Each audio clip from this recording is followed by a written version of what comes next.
इस दुनिया में कोई चीज हो या इंसान, दोनों ही सुंदर और बदसूरत होते हैं।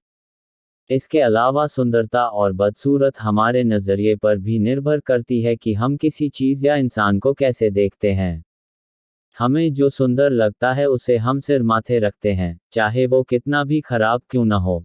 लेकिन जो बदसूरत लगता है उसे हम अपने आसपास भी भटकने नहीं देते, चाहे वो कितना ही अच्छा क्यों न हो।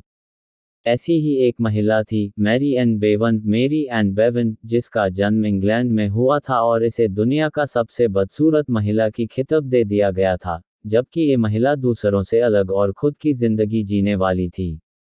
चलिए जानते हैं, कौन थी मैरी एन बेवन और कैसे मिला था उन्हें बदसूरत महिला का खिताब। कौन थी मैरी एन बेवन? मेरी एन बेवन बाकी लड़कियों की तरह साधारण जीवन जीने वाली मेरी एन बेवन का जन्म साल 1874 में लंदन के न्यूहैम में हुआ था। मैरी ने बड़े होकर नर्स बनना चुना। इसके बाद शादी थॉमस बेवन नाम से हो गई और दोनों के 4 बच्चे थे। मैरी एन बेवन को थी अजीबोगरीब बीमारी। दरअसल मैरी एन बेवन को शादी के कुछ साल बाद ही एक्रोमेगली नाम की बीमारी हो गई, जिसके चलते उनकी तबीयत दिन पर दिन बिगड़ने लगी। इसके साथ ही इस बीमारी के साइड इफेक्ट के कारण उनका चेहरा पुरुषों की तरह बढ़ने लगा और दाढ़ी भी आने लगी, क्योंकि इस बीमारी से ग्रसित लोगों के हार्मोन्स बहुत तेजी से बढ़ने लगते हैं। मैरी में भी इस बीमारी का असर दिखने लगा और वो धीरे धीरे बदसूरत होने लगी।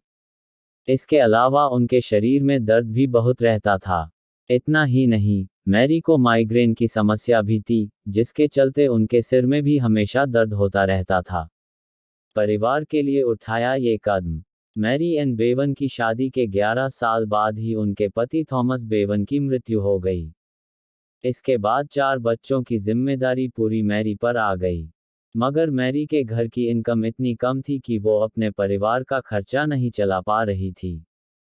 तब उन्होंने पैसों की ज़रूरत के चलते साल 1920 में दुनिया की सबसे बदसूरत महिला की प्रतियोगिता में हिस्सा लिया। उन्हें लगा था कि अगर वो ये प्रतियोगिता जीत जाती हैं, तो उन्हें ढेर सारे पैसे मिलेंगे और वो अपने परिवार का भरण पोषण कर पाएंगी।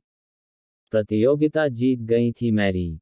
मैरी को अपने चेहरे पर पूरा यकीन था कि इस प्रतियोगिता को वो ही जीतेंगी और उनका यकीन काम आया और मैरी इस प्रतियोगिता की विनर बनी। इसके बाद, प्रतियोगिता जीतने के बाद मैरी ने कोनी आइलैंड ड्रीमलैंड सर्कस में काम करना शुरू कर दिया, जहां लोग उन्हें देखने आते और खूब हंसते। अपने बदसूरत चेहरे को इस दुनिया के हंसने की वजह बनाने वाली मैरी साल 1933 में दुनिया को अलविदा कहकर चली गईं।